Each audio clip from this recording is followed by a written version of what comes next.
I almost said it again. Good morning. Whatever. Hey, whatever time it is. There's Australians in here. It is morning. So, hey, welcome. I'm so glad to see everybody. I am your proud and humble leader of the Hounds of Business community, Mike Asherbranner, and I am here with a dear hound and friend of mine, Jen Lind. How are you today?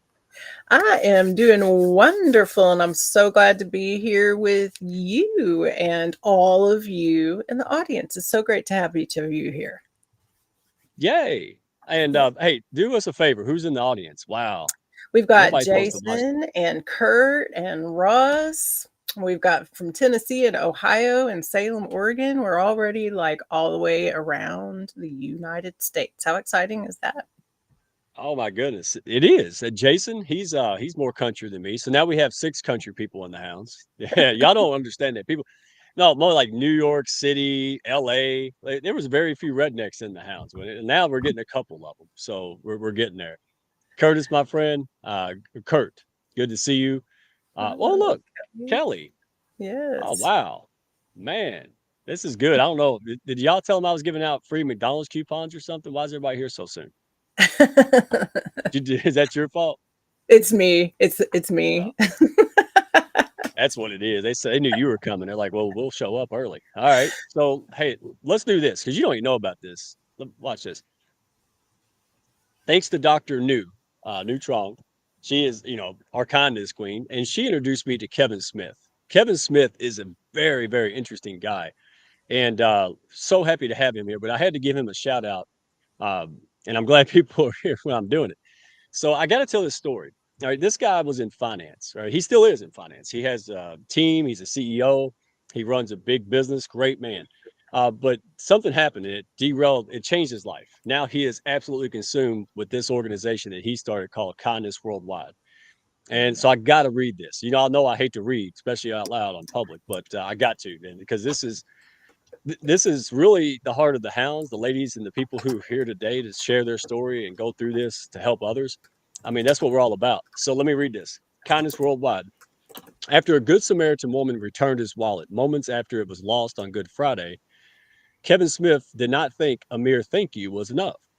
She literally went the extra mile for him, and he figuratively wanted to go the extra mile for her. He impulsively emailed the local news, which subsequently aired an uplifting story that quickly spread nationwide.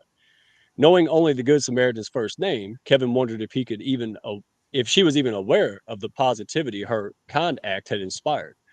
A long shot Facebook search connected. A long shot Facebook search connected when a profile picture of a young woman and her dog resonated. Soon, Inside Edition, television's top-rated long-running news program, planned to run a story in which the Good Samaritan would be publicly acknowledged. The story never aired, which compelled Kevin to pursue other paths to ensure she ultimately would be. Thus began an unexpected adventure of a lifetime, leading to a fascinating connection with the York County SPCA based on the Good Samaritan's Church.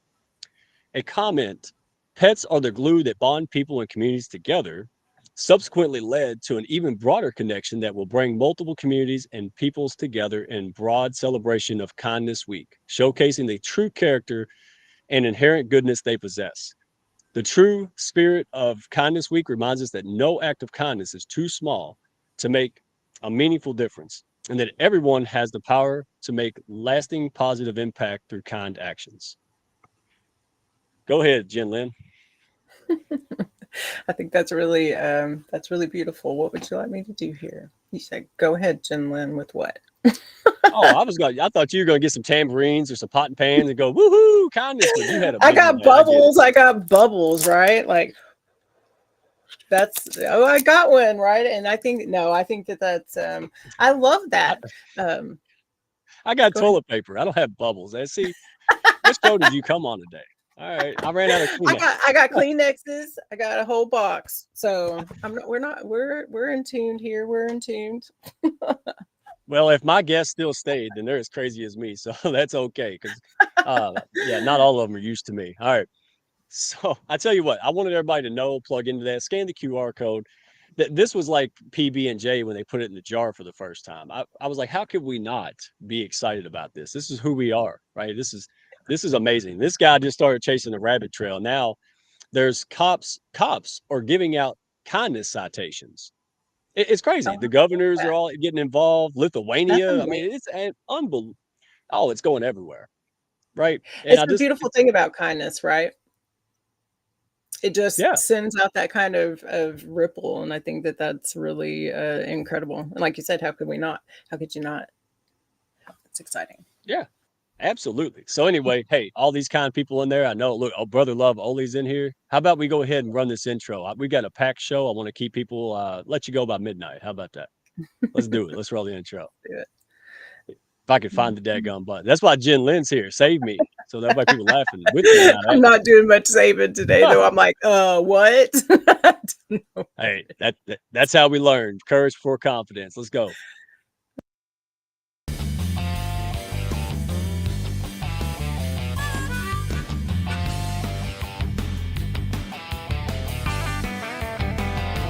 Are you looking to grow your network and your net worth with other high-level, heart-centered professionals? Then grab a seat and your favorite beverage and join Mike Asherbranner, the Redneck Connector. It's time for the Hounds of Business Community Happy Hour.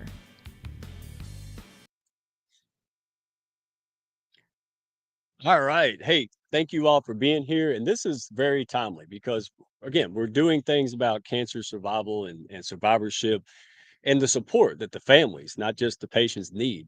And our very own, our good friend to almost everybody on LinkedIn in the world, and love having him in the pack. We wanted to give back. All right. So, in fact, he is here today. He is a trooper and a great guy. So, we wanted to take a few minutes to talk to Russ. But Russ is always supporting other people, always pushing people up, and always giving more than anybody I know. And so we had to give back to Russ. Um, he has posted about this, and I'm going to bring him up in a second. But his cancer came back. So anybody who has loved ones or friends or went through cancer understand, what that means. I mean, life's hard enough, and then you throw that in there. But he did not want to give up. He wants to go to this event. He wants to support others, even though he's going through it himself. So we want to honor that. We want to make sure that if anybody feels compelled to donate to help get Russ out here, this is how to do it. Several of us have already done it. You can share it if you can't afford, or if it's not a good time for that. You can share it with others who want to be a part of that as well.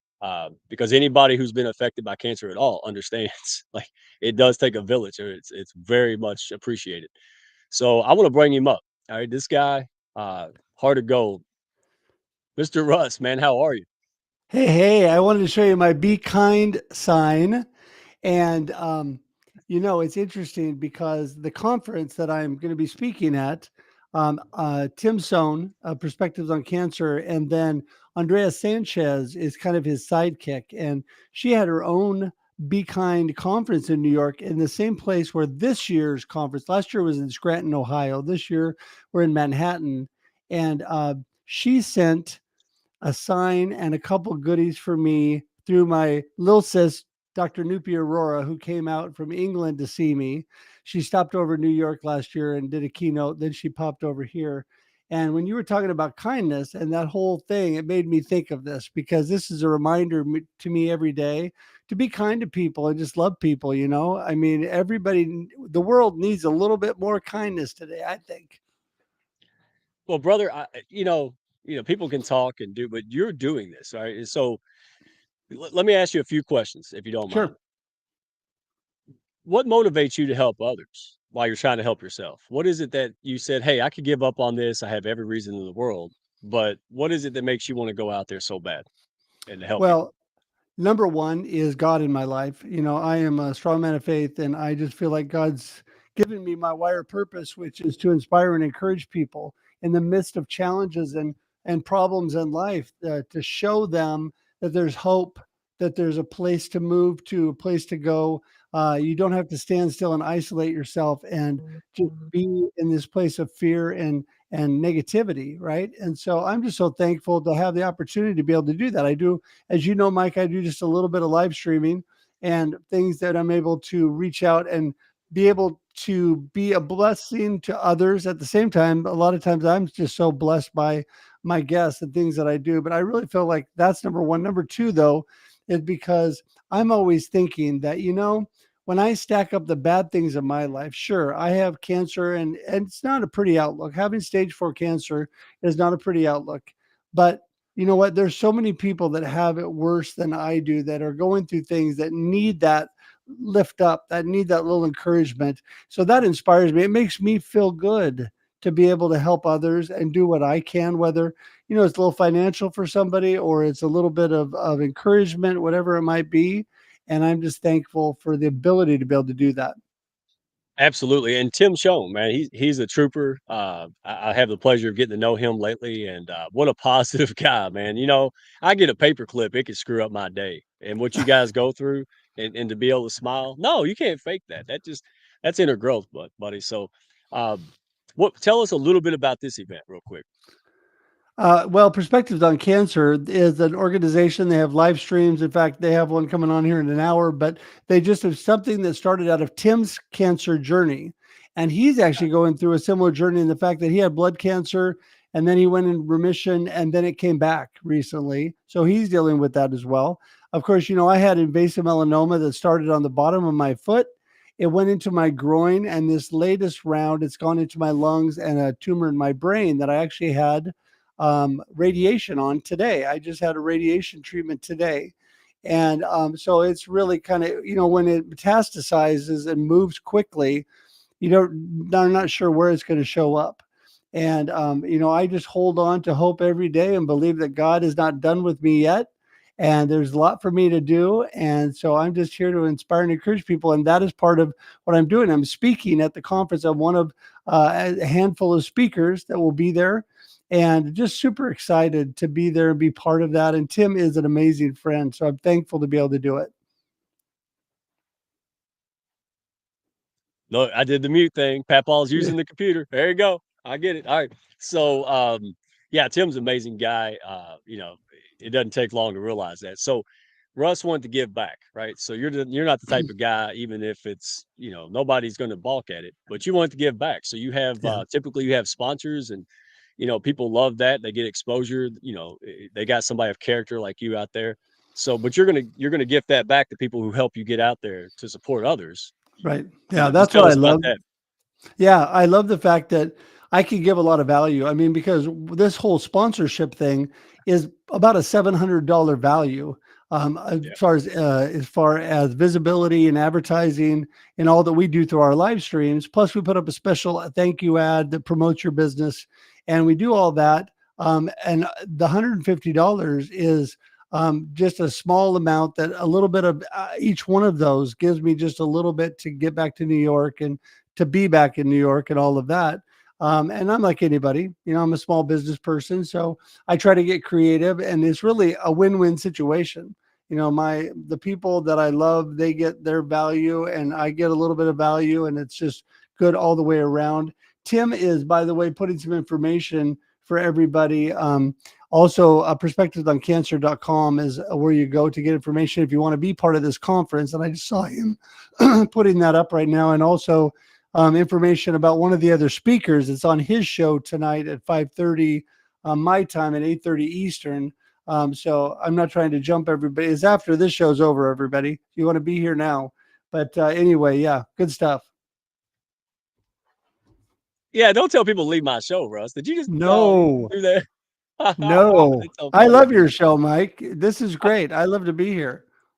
Feel like there's no games coming on. Let's go to the hounds of business. I love it, y'all. Hey, There we you got to go. have fun. Hey, all right. So, Russ, I know you had a long day, brother. You're welcome to stay and hang out as long as you like to and leave.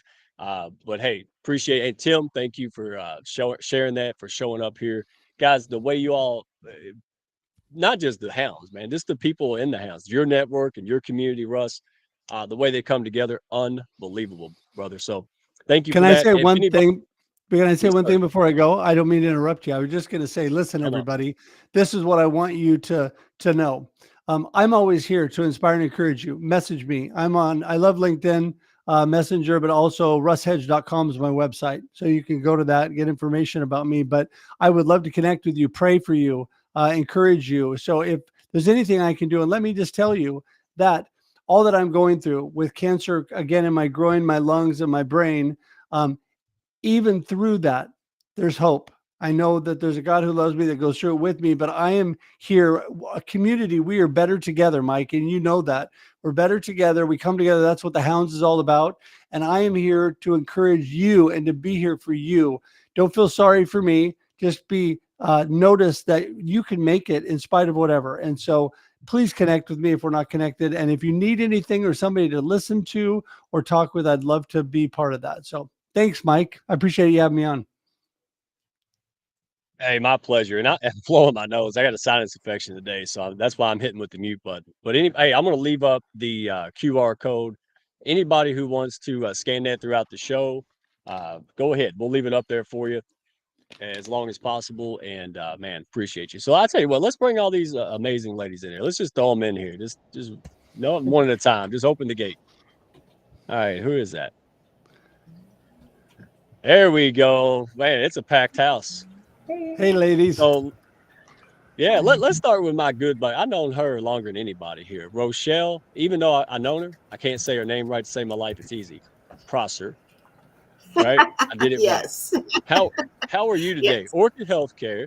All right. Love what Yes. you're all about. Tell the folks a little bit of your backstory, why you do what you do, why you became an RN in oncology, and why you started this amazing business to really make a difference in survival rates and do amazing things. Go ahead.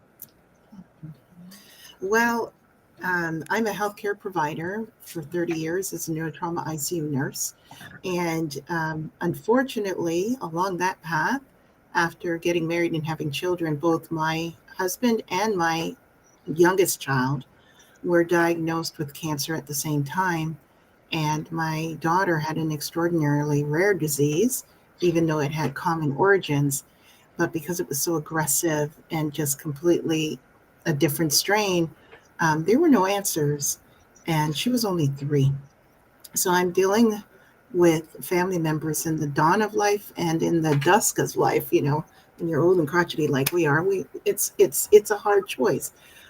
Not necessarily hard to say who I'm going to help, because of course I'm going to help the younger one, but who wants to have to choose the Russian roulette of life in having to choose which family member you're going to take care of?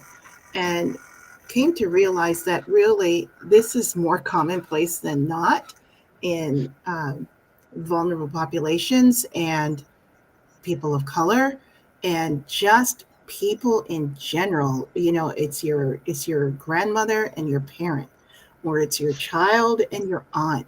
We live in multi-level families, and this duplicity causes a lot of pain. Fortunately for me, it took 10 years to find a cure for her. And believe me, it was not easy.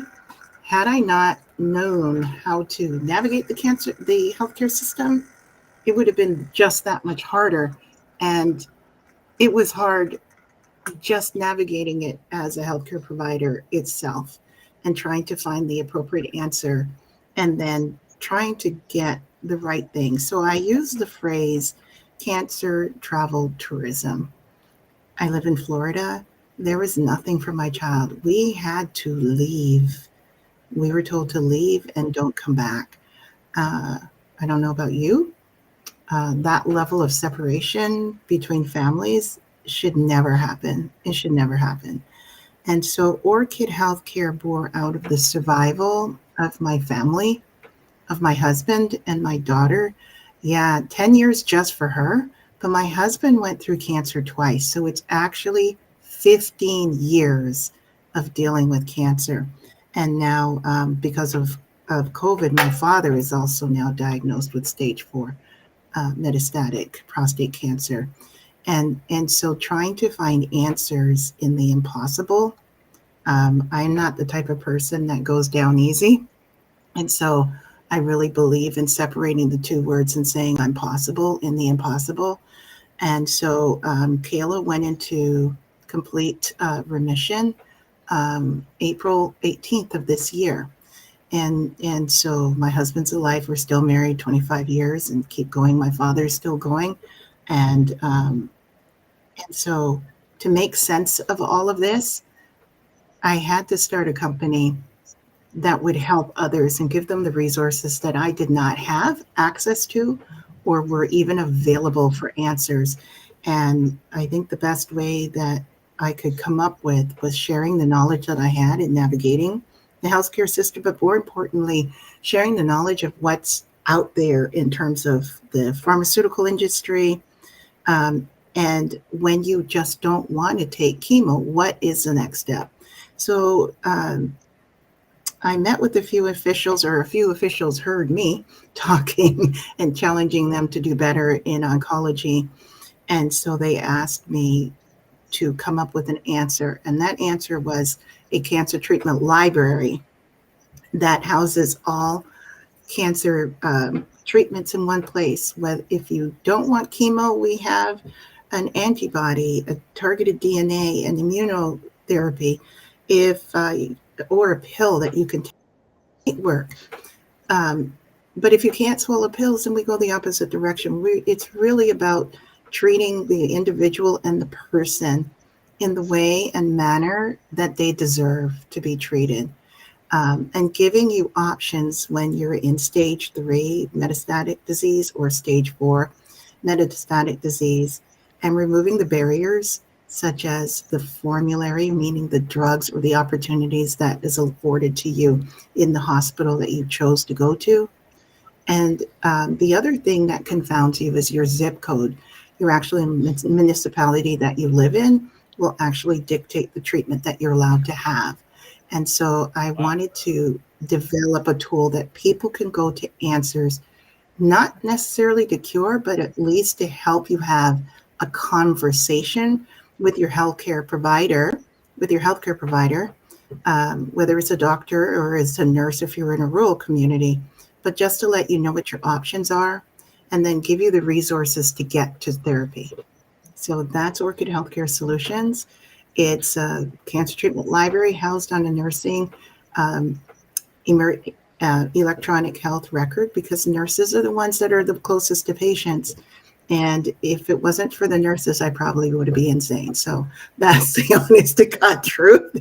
And so that's Orchid Healthcare Solutions. And check us out on orchidhealthcare.com. But most importantly, I'm just here to help foster that communications and help you to find answers where you're stuck. And Russ, it is so Hey, damn thank good you. to see you. Yeah, it is. Hey, real I want folks to know you were just a nurse and a regular person with a family, and all the things that happened to you and around you drove you to say, "I'm going to do something about this." Right? Like you just and you work so hard day and night. You figuring it out. You're just going nonstop. My goodness, and the impact is already affecting people. It's already improving, survivor rates and already helping people navigate easy. So, yeah, everybody scan that Yes. because if you don't have a use for it, somebody else does. So go tell everybody. Go tell people about this, and that's what we're here for. All these people here is amazing. I don't know what I'm talking about. I just know I can shine a spotlight on y'all and get other people to help. That's what I do. So, thank you so much for that. We're gonna go to Amber. Amber, I met you, my gosh, at least 2 years ago, and, Mhm. you know, you stuck around. I don't know, something, but you're a relatively normal lady, but you stuck around me, and that's good, so I'm glad you did. For Tell the some folks, reason. what's that? For some reason. For some reason, who knows? Don't question it, don't think about it. I don't I, want you to I go don't nowhere. think about it at all. So tell us about your background, why this is important to you, and what you do real brief. Yeah, yeah. So I became a nurse 20 years ago. Initially, it was so that I could go to Africa and work there as a missionary. And I did. I got there for about 5 months, did all kinds of fun nursing things like delivering babies and well baby clinics. I scrubbed in for surgeries. But when I came back to the States, I wasn't able to go back to Africa. And so I needed to kind of figure out, what am I doing? I'm going to go back 2 years before that. I um, graduated from nursing school, and I had to pick um, what department did I want to work in. One hospital was wanting me, and they had two options for me. One was orthopedics, and the other was their oncology unit. And I knew I didn't want the orthopedics, but the oncology unit scared the heck out of me. And so it's like, give me a few days, let me pray about it, and just need to figure out, if this is what I want to do. And that weekend, we found out that one of my mom's brothers had been diagnosed with non-Hodgkin's lymphoma. And I kind of took it as a little sign that this is where I needed to go. And so I went ahead and took that oncology position. And for the last, I've been a nurse for 20 years. So 17 of those years, I worked in oncology. I was a chemotherapy nurse in a clinic for 8 years, worked with a lot of amazing patients. It was harder to leave them than it was my coworkers, but that was the truth. When I left the clinic, I was a nurse educator at that time, and so I got to teach our nurses how to be excellent at what they do, and that was a joy. I love doing that. I was there for 6 years. I was in charge of our chemotherapy administration course, our oncology certification course. Just got to do so many different things with them, and making sure that they were, that they were being safe with our patients. Um, you know, there's nothing that I want to see more than our patients living through their treatments and, getting the best care possible. In 2021, my husband passed away. He did not have cancer at the time. He was a cancer survivor, but at the time, he died from sepsis and from septic shock. And after he passed away, and I would teach in these chemotherapy classes, my platform for another year and a half after he died was to talk about sepsis and how important it was that those nurses coming into their new roles as oncology nurses, that they knew everything that there was to know about keeping their patients safe. And so that was my platform for a year and a half. It's still my platform now. I just don't get the opportunity to talk to nurses every day. But that's where I'm coming from, and that's where I want to keep talking about this. So thank you, Mike, for having us on here and being able to share. Oh, my pleasure. I mean, it's so inspiring. I mean, you first of all, you ladies, well, everybody, sorry, Russ, everybody here had some kind of thing trying to keep them from coming on the show today, right? And it didn't happen. Oh yeah, so and Rochelle, she's on her phone, no power, all kind of Yeah. stuff. But that's what I mean. Anybody And going through and dealing with cancer is tough as a honey badger, man. Y'all don't let nothing stop you. Go ahead, And Amber. I just want to say that we didn't get a chance to talk about this beforehand, but my situation today was trying to get a mammogram scheduled, and that was so frustrating. I still don't have it scheduled. And so we can talk about this a little bit later, just about how access to cancer screenings, even for oncology nurses, is stressful and hard. So we can talk about that later. We need to talk about Jill now. Jill, the floor is yours. And thank you, Amber, for introducing Jill to me. And didn't take her long to warm up with the hounds and get excited. And she has a great podcast and book. So, Jill, you know the drill. What's your background and why are you here and why do you do what you do? Thank you so much, Mike, Amber, and Rochelle. It's hard to follow both of you up. You're both amazing people, and I'm loving watching the comments run by.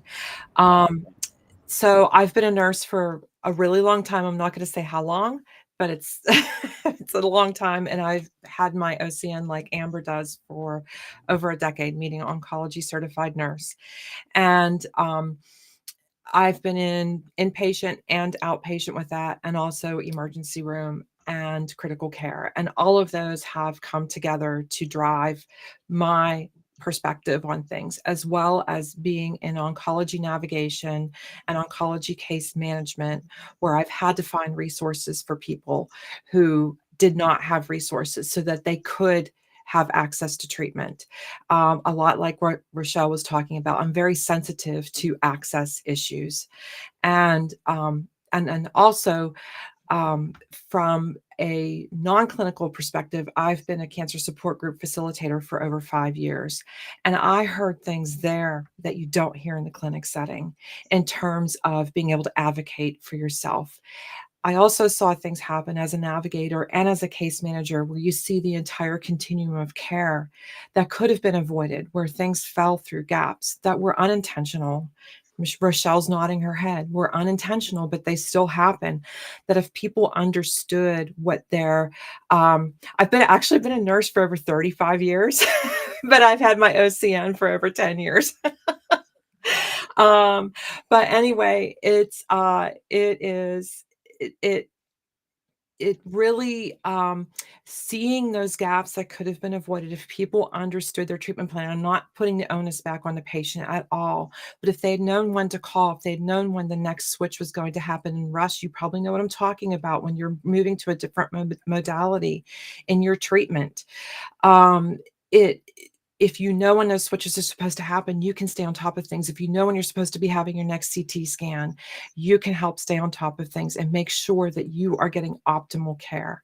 And also being involved in shared decision making is huge, because if you know what's important to you and you know what is keeping you from doing what's important to you, whether it is your symptoms or your treatment or symptoms from your treatment or your survivorship symptoms, and you can have a conversation with your physician, a knowledgeable conversation with your oncologist or whoever you're working with your symptom management on, then you can get back to what's important to you.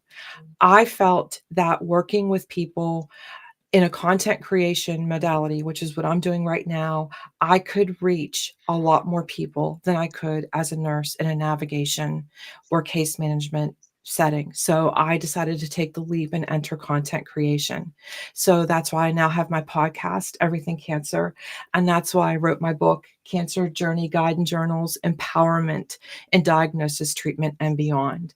And I make myself accessible through those mediums, and I'm working through writing grants to continue that accessibility.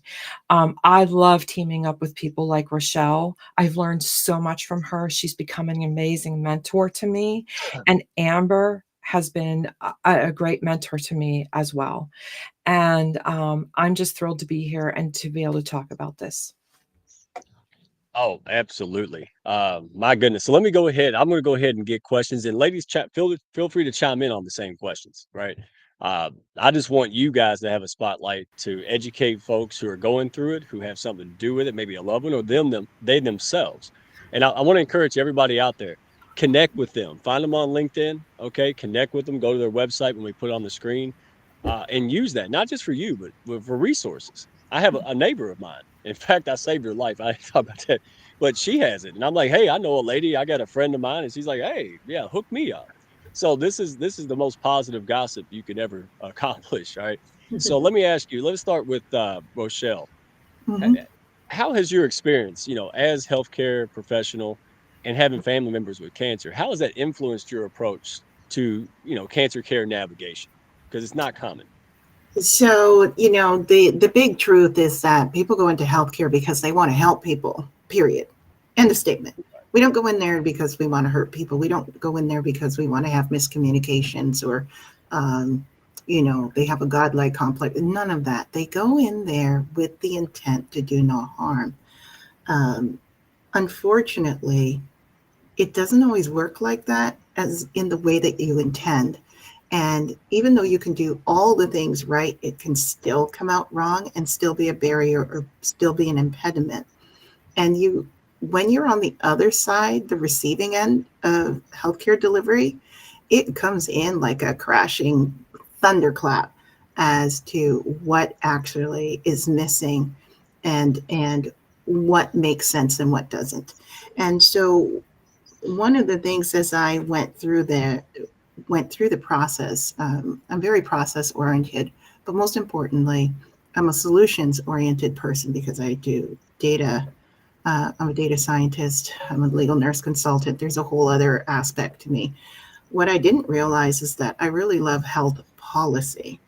And so, in trying to learn where to make a difference, you try to do it at the bedside, it may or may not work.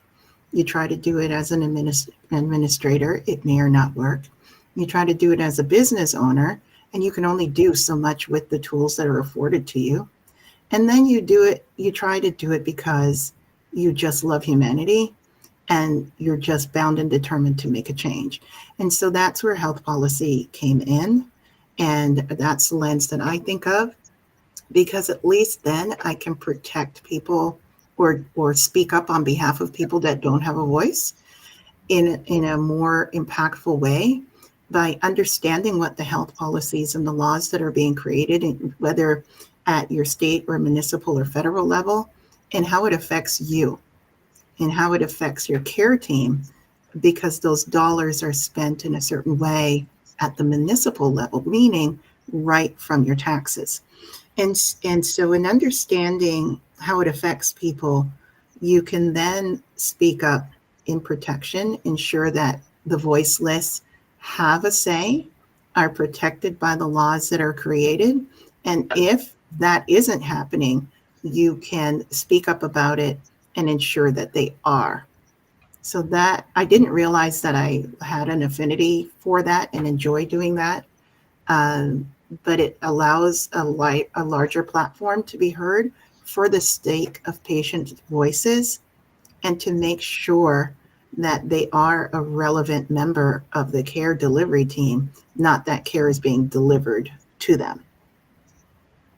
Yeah, let me chime in real quick because I know all of you ladies have that in common. You're professionals, but it impacts you personally. And that to Mhm. me, like, how can you get any better? Like, you know what people are going through, and that's where Mhm. you use your expertise to help them navigate. This is absolutely life changing. Anything to add, ladies?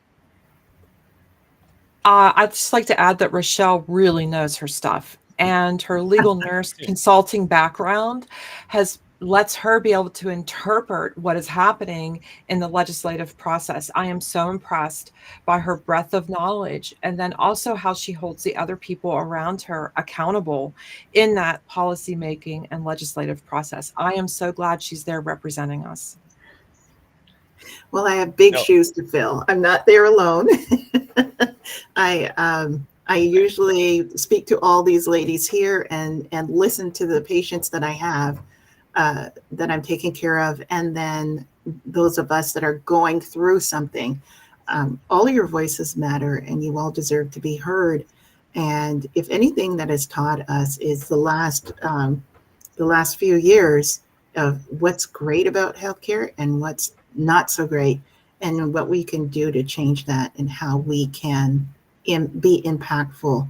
I think now people are living longer with cancer, which wasn't necessarily something to be said 4 years ago, 9 years ago, 10 years ago. But also, most importantly, is we all have to come together and be part of this process. Cancer treatment is now turning into something that is more targeted for the individual person. And then they look wider and broader to see, is there anyone else that have the same type of characteristic of the cancer?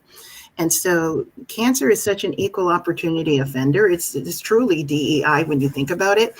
And it doesn't care how much money you have, doesn't care where you are, what municipality you live, how much money you have, what size house.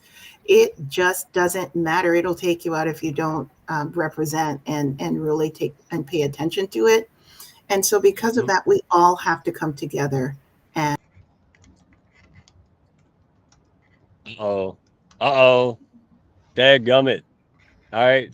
So, Christine, is that Skippy, the kangaroo? Maybe she's chewing on the internet wires. All right. If you watch this show long enough, you know what that means. All right. Let's go on to Jill. Let me ask you. You have a book, and I don't know anything about anything. I help a lot of people with the healthcare and the visibility and cancer, but y'all talk like I know what you're doing. But I've heard amazing reviews. Like, this book is really unbelievable. So share some insights about your book and, from the book about how it does empower patients and their diagnosis and treatment. So I was a guest on a podcast last week by of a physician, an oncologist who's also a survivor, and that podcast will be dropped soon. And she said, "This is the only book you'll ever need if you are a new patient, newly diagnosed. The first 42 pages are specific steps. Amber just got her copy today, and I'll send you a copy, Mike. The first 42 Thank you. pages are specific steps on how to advocate for yourself. They are very simply put. They are meant to not be overwhelming because you're already overwhelmed. And then the latter pages are guided journals. And there's 20 of them, which sounds like a lot. But when you think about you're going to have questions for your doctor, you're going to have important conversations with your doctor about what's important to you, you're going to have important conversations about what's important to you with your family, you're going to be having conversations with your insurance company like Amber did today, you're going to be having conversations with your HR and leave administrator that impact your life, your income. You are going to be needing to keep track of your financial assistance that you receive and when you need to renew it, and you need to know what your next steps are. These journals help you keep track of all of that. And so, right. So that's how this book is set up. My goodness. That's it. Look, listen, all y'all do amazing things, not just in the sector. This is what blows me away. When do you have time to write a book? See that? I know the answer. You don't have time to write a book. You Rochelle don't don't. have time to. Yeah. So what made you do it anyway? Because of everything I saw as a navigator, as a case manager, as a nurse, and as a support group facilitator, I was driven to do this, to help others and to help others be able to advocate effectively for themselves and empower themselves and enter the shared decision making, absolutely shared decision making with their oncologists and with their family members. It's really important to be able to speak knowledgeably to what you have going on with yourself, and also to know what credible sources are to use when you're entering those conversations. And this book guides you through all of that without overwhelming you. So it has gotten really good reviews. I'm trying to get the word out there about it. I'm also working on grant requests regarding the content in the book to be able to work with more people with the content in the book to help them learn how to advocate for themselves. The podcast kind of segues into that. And I started the podcast as a way to market the book, but it has become a labor of love. Everything Cancer podcast. And it truly is it's an empowering podcast. I'm all about empowering people. It is evidence-based information. I'm very careful of the guests I curate because I want the information on there to be evidence-based. If I have a healthcare team member on, someone from a cancer support organization, someone like Rochelle on, that is important to me. Thank you, Jen. Empowerment is so important. It is so it's a hard thing to do when you feel uncomfortable and when you feel like you don't have knowledge. And I've had people tell me that this book gives them empowerment. And there's a lot of tips and tricks in the book too on how to gain that courage and empowerment. So about half the guests are survivors, and the other half are a combination of healthcare team members and then also people from cancer support organizations, all there to tell the real story of what it's like to be a survivor, but also to offer practical and accessible tips and tricks on how to get through this and to inspire people and to empower people. Wow. That says it all. Thank you all in the comments, all the people supporting and bringing other people in. You all are absolutely amazing. And hey, Dr. CJ, our publicity queen, right? Level Up Academy. John Kessler, also a hound, cancer survivor and coach. And my goodness, I mean, just so many people just doing amazing things, which leads me to Amber Williams, who, even though she had a monstrous, crazy day, has showed up to help others. My goodness. So let me cut right to the chase. As a nurse, right? transitioned and also helping and life coaching, right? So you help people in life coaching with this. How do you apply your nursing experience, to your work in the grief recovery for cancer patients and families? Explain that to us. Mm. So with coaching, there's a lot of it is, we're asking the questions, and we're trying to help people come up with their own answers, right? um, but sometimes they don't have the answers. And so when we talk about health coaching, having that nursing background has really been very helpful. I- as a nurse, I was doing life and health coaching um, with my patients. We talked about life things. We talked about uh, obviously their health and their nutrition and those kinds of things. And then adding in the grief aspect now is uh, I've been there where I lost my husband. I was with him when he died. I um, I was the caregiver for him.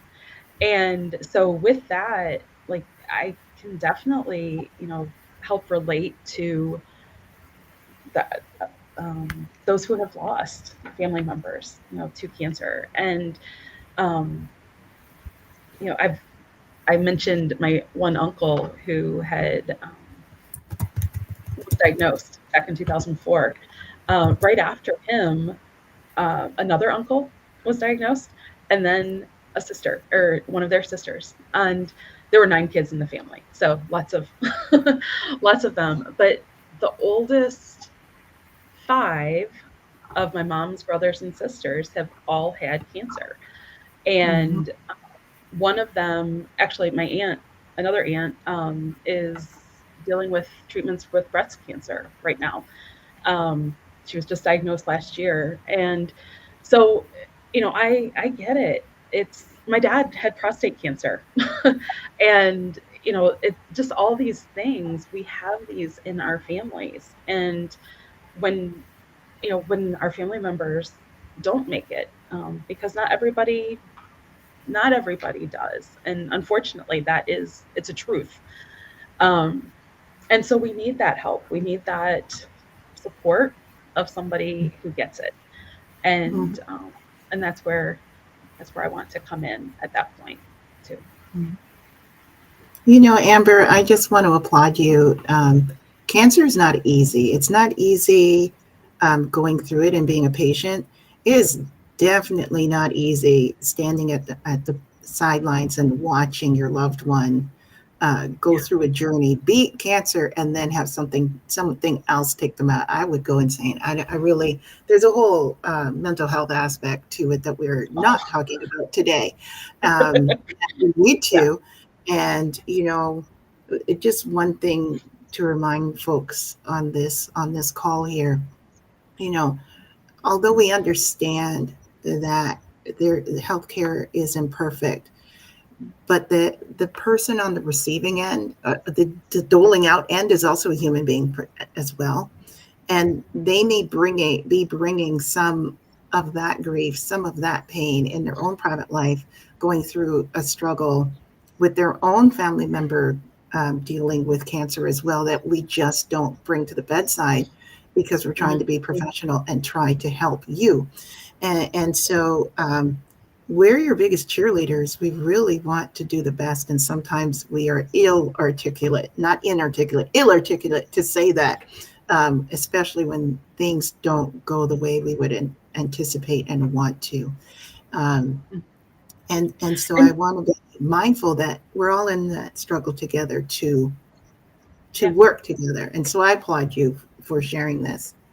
Amber, go Thank ahead. you. You want to say um, something? I I think, I don't know how many other healthcare professionals are in the audience, but it is important that we understand where our strengths and weaknesses, and where we need to set those boundaries. Um, you know, After Carl died, like I said, I was still at the hospital for a year and a half.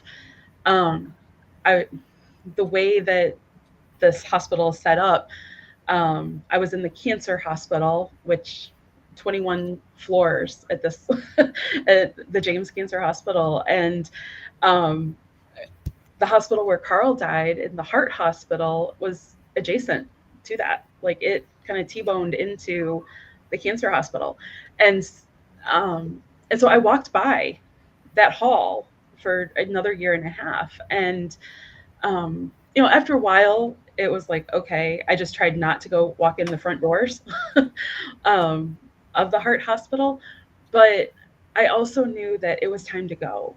Like, I didn't, being in that environment just was not right for me anymore. And so that's part of setting those boundaries and knowing where my strengths and weaknesses were. As much as I wanted to be helping other nurses, I knew that for myself, it was time to do something different. No, I totally hear you. And for those, I'm reading the comments, and I am just a cheerleader for all of you that are going through it. Matt, that's a lot. That's a lot. And Ollie, hats off to you with helping your family. And all of those on here that are making comments about losing family members and walking them through that process. I don't think you ever get past that, the loss and the pain of that. You just start living the day. And at some point, we have to get to a point of existing, right? Not just existing, but finding joy. And so if there's something that I can give to you, is to say, look back through the memories of all that you've gone through with that individual, even the hard moments. I mean, for my daughter, it was important for me through that time period to just make her laugh. If I could just make her laugh for the day, then I did my job. And so if you can look through all of that pain to find moments when you were sitting down and having those lucid moments of conversation where you could just giggle a little bit or see a little spark in their eye, string those moments together and hold on to those for dear life. So, and hopefully that will help. And I'm going to let Jill speak because I know she has something to share. Well, Rochelle, thank you for being so eloquent.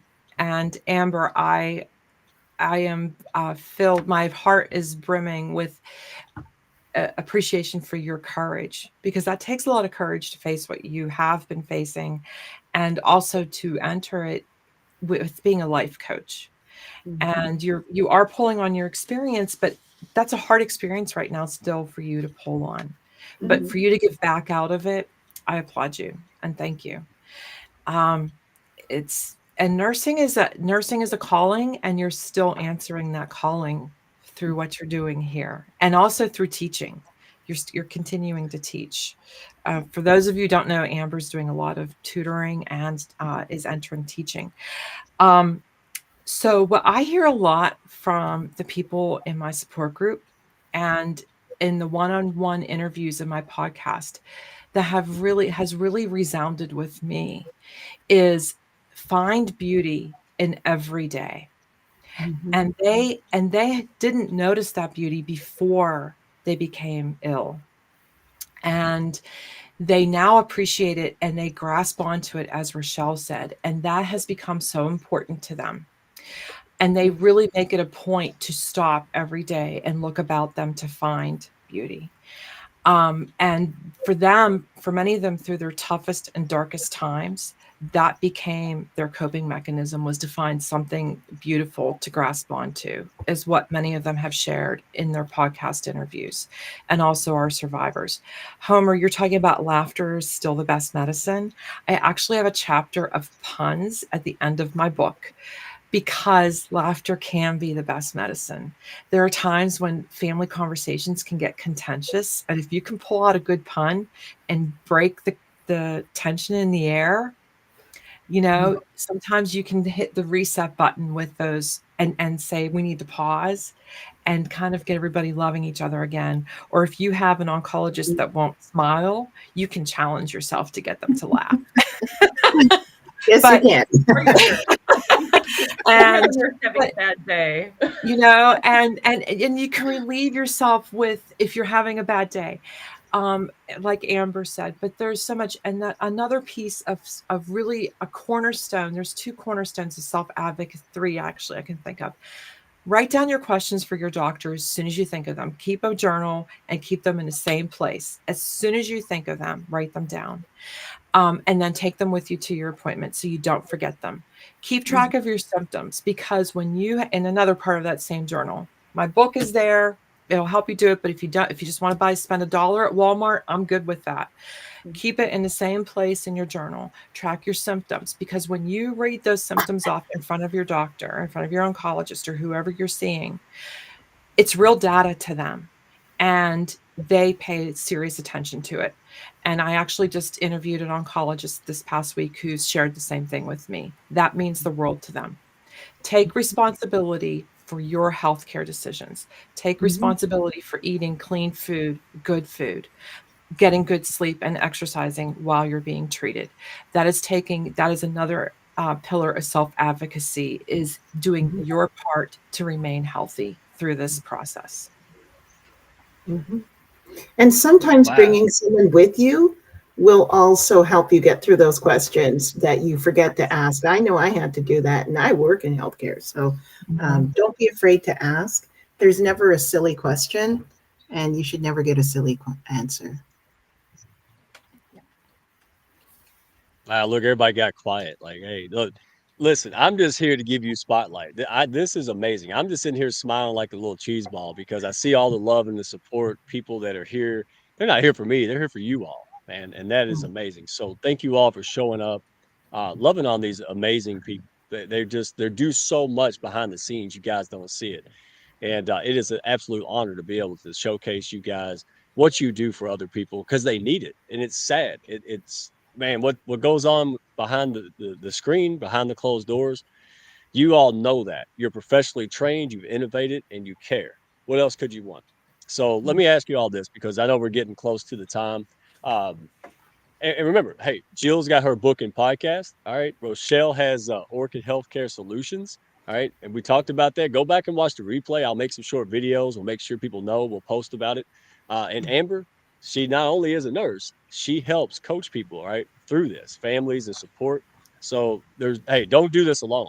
Amateurs do stuff. Hey, go find you an expert. My goodness, don't do this alone. So let me ask you all a general question, and then we'll wrap up. We'll have to have a part two. This is just too much. So let me ask you this. Well, can you share, and we'll start with whoever wants. We'll just throw it out there like a pork chop and let y'all fight over it. How about that? So can you share some effective strategies for self-advocacy that cancer patients and their families can use? Take a deep Jill. breath. You're supposed to be vicious. Cut each other off. Come on. Go Get ahead, a nice lot of ladies. get good sleep. Get good Yeah. sleep. Sleep is so important. Take a deep breath before speaking, and Yes. and do not be deterred by the answer of no. No could be yes if you keep asking. Most times we try not to say no because we just don't want you to get hurt. So if it's a no, keep asking and take a deep breath. Ooh, mine is, do not go to Dr. Google. Yes. Do not. Yeah. Come to my library. Don't go to Dr. Google. There you go. Yeah, because you will find all kinds of things, and you're going to find some really crazy things out there that are just not going to be helpful. No. And I know I use the word crazy, but some of it's just odd and not right. No, any medically trained person would say no, don't do that, right? That's and I gotta tell you, I am all about integrative therapy. Like, use the honey to help with mouth sores, use ginger to help with nausea or anxiety. But there are some things out there that you can spend a lot of money on snake oil, really. Yeah. So talk to the professionals who can help you. So there are actual integrative oncologists out there, and so you need to find them. There's a whole section of them that have been doing this for years, and I think also there's a time and a place for preventative medicine. When you have stage 4, stage 3 cancer, that's not the time for preventative medicine. It's not the time for preventative integrative medicine. You need to do both to help you through it and do recovery, just as Jill said, eat healthy, be healthy, and make smart decisions. Yep. Wow. Let me see it because I know people need this and I want to make sure they see it. So what are some of the most valuable resources, things out there that people can access, right? Other than you, obviously connect with these ladies, right? Don't be crazy. But what are some things that people could go that are credible that you could maybe recommend or suggest, right, in passing for people who are newly diagnosed with cancer? So they just got the news. Mhm. I like the American Cancer Society, and then Mhm. I also like I'm trying to find it, and Rochelle has her library, which is amazing. And then we also have I'm so sorry, but anyway, Leukemia and Lymphoma Society, American Cancer Society, Leukemia and Lymphoma Society, and then anything that's a disease-based site, so such as the American Lung Association, No Stomach for Cancer, and so on. Mhm. And then you can go to the National Cancer Institute. Mhm. They have a lot of resources, and try to parse it down in a way that you can understand it, so that you can see what the different classifications and what it means. Most importantly, to help you understand what your definition of cancer is. So the other one is the National Comprehensive Cancer Network, and they give guidelines on how you should be treated. But understand, those are the ones that we know what it's supposed to be. Most people are in the realm where they don't have an answer. So going to other organizations that actually are regulated sites that look to give education and resources. And if they're promising you a full 100% cure, run in the Yeah, opposite direction. yeah. Absolutely. Absolutely. I agree with all of those. The American Cancer Society, you can actually, I think you can still order, you know, books that, are on, nutrition hints.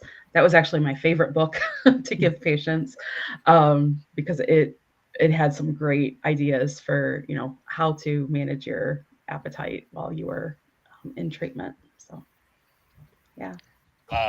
You ladies are fantastic. I would go to midnight, but then no one would come back. So I tell you what, hey, and this right here, I I need to get on this. All right, St. Jude walk run. This is near and dear to everybody's heart, but Rochelle, because this is her area, and we had the pleasure of interviewing the co-chair for the walk run at St. Jude, Miami. And guys, hey, this is virtual, in person. If you want to be a part of the solution, you're able to. Hey, donate, bring folks in on it. Very honored to do this, and this is the most giving bunch I've ever seen in my life. So I wanted to make sure you guys saw that. Thanks for those who contributed already. And I will leave that up there for a little bit. And if you miss any of this, you want to DM me, DM any of these folks on the panel. We will be more than happy to connect you. Okay. So let's bring it up. All right. Yeah. Go Go ahead. ahead. I was just going to say, so September is Pediatric Oncology Awareness Month, and St. Jude is definitely what we need to be, one of those organizations that helps with that. So yeah. Who does? I mean, honestly, if I met somebody in like St. Jude, man, I'll be running like I'm on fire. I'm like, wow, that's crazy. That's like saying I'm on cancer side. Like, come on now. That's something we can all be behind. And this is what I love about it.